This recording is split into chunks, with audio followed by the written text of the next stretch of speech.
वह हाँफते हुए जैसे ही खुले दरवाजे में घुसी कि तुरंत दरवाज़ा बंद कर लिया। अपने ड्राइंग रूम में रमेश और उसका बेटा कमल इस तरह एक अनजान लड़की को देखकर सन्न रह गए। रमेश गुस्से से बोला, ऐ लड़की, कौन है तू? इस तरह हमारे घर में क्यों घुस आई है? बताती हूँ साहब, सब बताती हूँ। अभी मुझे यहाँ शरण दे दो। वह हाँफते हुए बोली। वह गुंडा फिर मेरी सौतेली माँ के पास ले जाएगा। मैं वहाँ नहीं जाना चाहती। गुंडा? कौन गुंडा?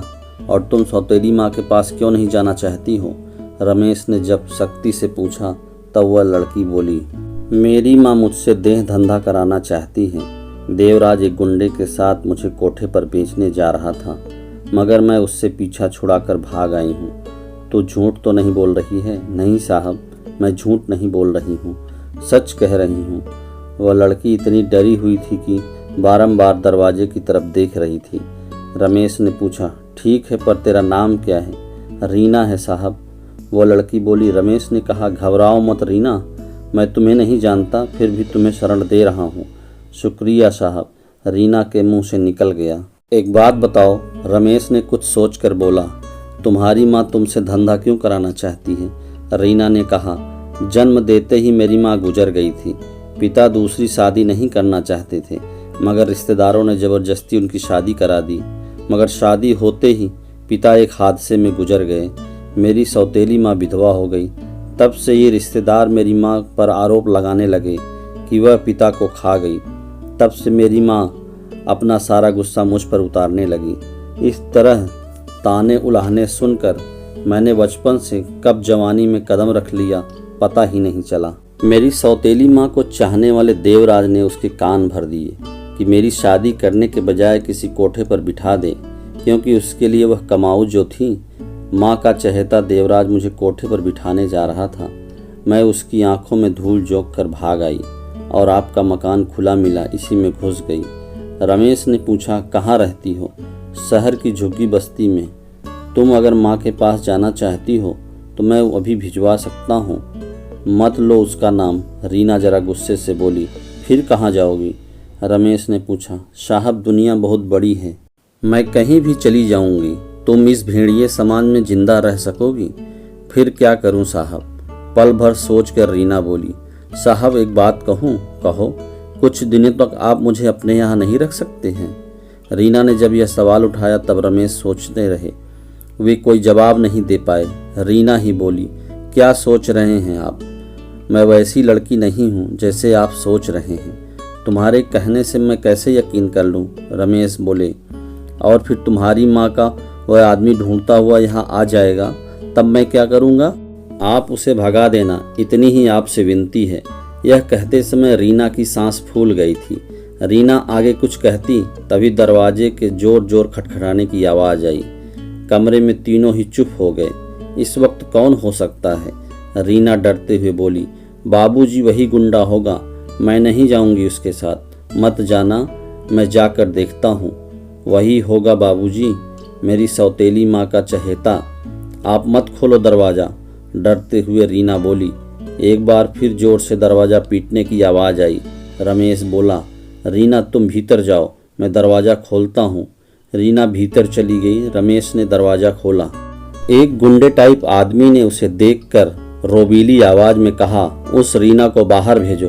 कौन रीना? गुस्से से रमेश बोले। जो तुम्हारे घर में घुसी है, मैं उस रीना की बात कर रहा हूँ। वह आदमी आंखें दिखाते हुए बोला, निकालते हो कि नहीं, वरना मैं अंदर जाकर उसे ले आऊँगा। बिना वजह गले क्यों पड़ रहे हो भाई, जब मैं कह रहा हूँ कि मेरे यहाँ कोई लड़की नहीं आई? रमेश तैस में बोला। झूठ मत बोलो साहब, मैंने अपनी आंखों से देखा है आपके घर में घुसते हुए। आप मुझसे झूठ बोल रहे हैं, मेरे हवाले करो उसे। अजीब आदमी हो, जब मैंने कह दिया कि कोई लड़की नहीं आई है तब भी मुझ पर इल्ज़ाम लगा रहे हो। जाते हो कि पुलिस बुलाऊं? मेरी आंखें कभी धोखा नहीं खा सकती। मैंने रीना को इस घर में घुसते हुए देखा है, मैं उसे लिए बिना नहीं जाऊंगा। अपनी बात पर कायम रहते हुए उस आदमी ने कहा। रमेश बोले, मेरे घर आकर मुझ पर ही तुम आधी रात को दादागिरी कर रहे हो? साहब, मैं आपका लिहाज कर रहा हूँ और आपसे सीधी तरह से कह रहा हूँ, फिर भी आप समझ नहीं रहे हैं। एक बार फिर वह आदमी बोला। कोई भी लड़की मेरे घर में नहीं घुसी, एक बार फिर इनकार करते हुए रमेश। उस आदमी ने बोला, लगता है अब मुझे भीतर घुसना पड़ेगा। उस आदमी ने खुलो चुनौती देते हुए कहा। तब एक पल के लिए रमेश ने सोचा कि रीना कौन है। वे नहीं जानते, मगर उसकी बात सुनकर उस पर दया आ गई। फिर ऐसी खूबसूरत लड़की को वे कोठे पर भिजवाना भी नहीं चाहते थे। वह आदमी गुस्से से बोला, आखिरी बार कह रहा हूँ कि रीना को मेरे हवाले कर दो या मैं भीतर आऊँ। भाई, तुम्हें यकीन न हो तो भीतर जाकर देख लो। कहकर रमेश ने भीतर जाने की इजाज़त दे दी। वह आदमी तुरंत भीतर चला गया। कमल पास आकर रमेश से कहा, यह क्या किया बाबूजी? एक अनजान आदमी को घर के भीतर क्यों घुसने दिया? ताकि वह रीना को ले जाए? छोटा सा जवाब देकर रमेश बोले, और वह बला टल जाए तो फिर इतना नाटक करने की क्या जरूरत थी? उसे सीधे सीधे ही सौंप देते। कमल ने कहा, आपने झूठ बोला, यह उसे पता चल जाएगा, मगर मुझे रीना को बचाना था। मैं उसे कोठे पर नहीं भेजना चाहता था, इसलिए मैं इनकार करता रहा।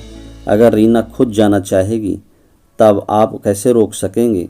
अभी कमल यह बात कर रहा था, तभी वह आदमी आकर बोला, आप सही कहते हैं, रीना मुझे अंदर नहीं मिली। अब तो हो गई तसल्ली तुम्हें? रमेश खुश होकर बोला। वह आदमी बिना कुछ कहे बाहर निकल गया। रमेश ने दरवाज़ा बंद कर लिया और हैरान होकर कमल से बोला, इस आदमी को रीना क्यों नहीं मिली, जबकि वह अंदर ही छिपी थी? हाँ बाबूजी, मैं अगर अलमारी में नहीं छिपती तो यह गुंडा मुझे कोठे पर ले जाता। आपने मुझे बचा लिया, आपका यह एहसान मैं कभी नहीं भूलूंगी। बाहर निकलते हुए रीना बोली, हाँ बेटी, चाहता तो मैं भी यही उसको पुलिस के हवाले करा सकता था, मगर तुम्हारे लिए मैंने पुलिस को नहीं बुलाया। समझाते हुए रमेश बोले, अब तुम्हारा इरादा क्या है? किस बारे में बाबूजी? अब इतनी रात को तुम कहाँ जाओगी? आप मुझे कुछ दिनों तक अपने यहाँ शरणार्थी बनकर रहने दो। मैं तुमको नहीं रख सकता रीना। क्यों बाबूजी? आपने कहा था, वह मेरी भूल थी, तो मुझे आप एक रात के लिए अपने यहाँ रख लीजिए। खुद सुबह मैं चली जाऊंगी, रीना बोली। मगर कहाँ जाओगी? पता नहीं। नहीं बाबूजी, इसके अभी निकाल दो, कमल विरोध जताते हुए बोला।